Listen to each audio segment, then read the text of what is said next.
কর্মচারীর হাত ছুঁয়ে দিচ্ছে, যেন কোনো দয়ালু মানুষ তাকে বাঁচায় এই আশায়। বিড়ালটি একটি সরু ড্রেনের ভেতর আটকে আছে। সে প্রতিদিন ড্রেনের ভেতর থেকে রাস্তার উপর দিয়ে ব্যস্ত মানুষের চলাফেরা আর দ্রুত গতিতে গাড়ি চলে যাওয়া দেখে। বিড়ালটি অধীর আগ্রহে অপেক্ষা করে কেউ একজন যদি তার জন্য থামে, কিন্তু কেউই তাকে দেখতে পায় না। হঠাৎ ছোট বাচ্চাগুলো ড্রেনের সামনে আসতেই বিড়ালটি উত্তেজিত হয়ে পড়ে। সে অনবরত মিউ মিউ করতে থাকে যাতে বাচ্চারা তাকে উদ্ধার করে। বাচ্চারা তাকে নিরাশ করেনি, তারা ড্রেনের একটি ছোট অংশ খুলে ফেলে। সেই মুহূর্তে বিড়ালটি আশার আলো দেখতে পায়। সে তাড়াতাড়ি হাত বাড়িয়ে দেয় উপরের পরিচিত মুখগুলোর দিকে। বিড়ালটি শুয়ে পড়ে বাচ্চার বাড়িয়ে দেওয়া হাতটি শক্ত করে ধরে নেয়, যেন এটিই তার একমাত্র বাঁচার খড়কুটো। কিন্তু ড্রেনটি এতই সরু যে বাচ্চাদের পক্ষে তাকে বের করে আনা সম্ভব ছিল না। তারা শুধু তাকে খাবার আর জল দিতে পারে। ক্ষুধার্ত বিড়ালটি সাথে সাথেই খাবারগুলো খেতে শুরু করে। বাচ্চারা জানায় যে প্রায় 15 দিন আগে তারা বিড়ালটিকে এখানে দেখেছে। তখন থেকেই তারা স্কুল ছুটির পর এখানে এসে তাকে খাবার আর জল দেয়। বিড়ালটিও প্রতিদিন তাদের আসার অপেক্ষায় থাকে।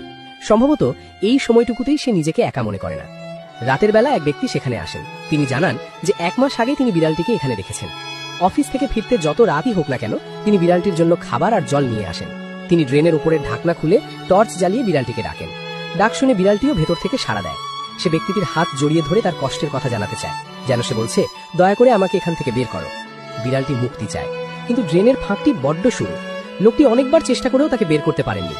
বিড়ালটির সেই অসহায় চাহনি দেখে তার খুব খারাপ লাগে। তাকে দ্রুত উদ্ধার করার জন্য পরের দিন পশু চিকিৎসক এবং একটি উদ্ধারকারী দল সেখানে এসে পৌঁছায়। পরিমাপ করে দেখা গেল ড্রেনের ফাঁকটি মাত্র 5 সেন্টিমিটার চওড়া, যার ভেতর দিয়ে বড়জোর একটা হাত ঢোকানো যায়। বিড়ালটির মাথা বের হওয়া তো অসম্ভব। পশু চিকিৎসকের মতে জন্মের কয়েকদিন পরেই মা বিড়ালের সঙ্গে রাস্তা পার হওয়ার সময় সে অসাবধানবশত ড্রেনে পড়ে যায়, কিন্তু বড় হওয়ার সঙ্গে সঙ্গে সে আর সেখান থেকে বের হতে পারেনি। ড্রেনের দুপাশের লোহার পাতগুলো এতটাই শক্ত ছিল যে সেগুলো সরানো সম্ভব হয়নি। সবার আলোচনার পর পাশে থাকা ম্যানহোলের ঢাকনা খোলা হলো। দেখা গেল এটিই ড্রেনের সঙ্গে সংযুক্ত এবং এটিই ছিল বিড়ালটিকে বাঁচানোর একমাত্র পথ। সে সময় স্কুল ছুটির পর অনেক বাচ্চা সেখানে ভিড় করে এবং অধীর আগ্রহে বিড়ালটির উদ্ধারের জন্য অপেক্ষা করতে থাকে। উদ্ধার কাজ শুরু হলো। একজন ব্যক্তি ম্যানহোলের ভেতর নেমে সেখানে এক বাটি মাংস রাখলেন, যাতে বিড়ালটি প্রলুব্ধ হয়ে কাছে আসে। প্রথমে তারা ড্রেনের 2 প্রান্ত বন্ধ করে দিলেন এবং রাস্তার উপর জোরে শব্দ করতে লাগলেন। বিড়ালটি খুব ভয় পেয়ে যায় এবং ড্রেনের ভেতর ছোটাছুটি শুরু করে, কিন্তু শীঘ্রই সে ম্যানহোলের সেই গর্তটির কাছে চলে আসে। তবে উদ্ধারের জন্য বারবার ডাকার পরেও সে গর্তের কাছে এসে আর সামনে বাড়ছিল না। তখন সেই ব্যক্তিটি, যিনি প্রতিদিন বিড়ালটিকে খাবার দিতেন, তিনি মাথায় হেলমেট আর সুরক্ষা কবচ পরে নিজেই ম্যানহোলের ভেতর নেমে গেলেন। তাকে দেখা মাত্রই বিড়ালটি দ্রুত এগিয়ে এলো। বিড়ালটি গর্তের মুখে আসতেই পশু চিকিৎসক তাকে বের করে আনলেন। দীর্ঘ 30 দিন পর বিড়ালটি অবশেষে উদ্ধার হলো। সেই মুহূর্তে চারপাশের মানুষ আনন্দে চিৎকার করে উঠল। বাচ্চারা একে অপরকে জড়িয়ে ধরে তাদের খুশি প্রকাশ করল। বিড়ালটি শান্তভাবে সবার দিকে তাকিয়েছিল।